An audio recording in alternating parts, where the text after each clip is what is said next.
హరిరామ జోగయ్య వల్ల 4 ఓట్లు వస్తాయో లేదో తెలియదు కానీ 4 ఓట్లు చెడిపోవడానికి మాత్రం కారణం అవుతారంటే ఇప్పుడు జనసేనలోని పవన్ అభిమానులు. ఇప్పుడు జనసేనలో 2 రకాలు ఉంది. పవన్ అభిమానం ఉండి పవన్ ముఖ్యమంత్రి కావాలి, ఆయన అనవసరంగా చంద్రబాబు మాయలో పడిపోతున్నాడు అన్నటువంటి ఫీలింగ్తో ఉన్నటువంటి వాళ్ళు. పవన్ కళ్యాణ్ ముఖ్యమంత్రి కావాలి, ఆయన ఏం చేస్తున్నా కరెక్టే, ఆయన చేస్తున్న దాని గురించి మాట్లాడే హక్కు మనకెవరికి లేదని భావించే రెండవ రకం.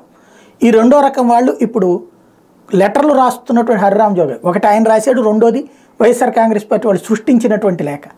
ఇప్పుడు వాళ్ళు కీలకమైనటువంటి పాయింట్స్ చేస్తున్నారు. హరిరామ జోగయ్య ప్రధానమైనటువంటి వ్యవహారాన్ని ప్రధానంగా పతాక స్థాయికి తీసుకెళ్తున్నటువంటి నేపథ్యంలో ఆయన్ని టార్గెట్ చేయడం ప్రారంభించారు. నేను మొన్నే చెప్పాను, జోగయ్య గారు మీరు అనవసరంగా కెలుక్కోకండి అని.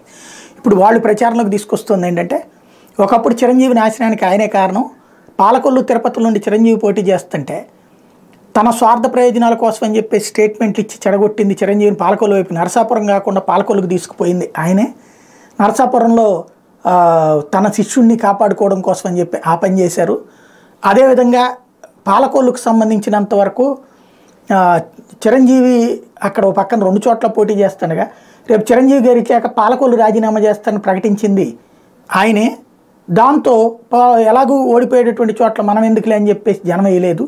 కాబట్టి చిరంజీవి తర్వాతని ఇప్పుడు పవన్ కళ్యాణ్ కూడా ఆ విధంగానే ఇబ్బంది పెడతాడు జోగయ్య అన్నటువంటిది తిట్టడం ప్రారంభించారు.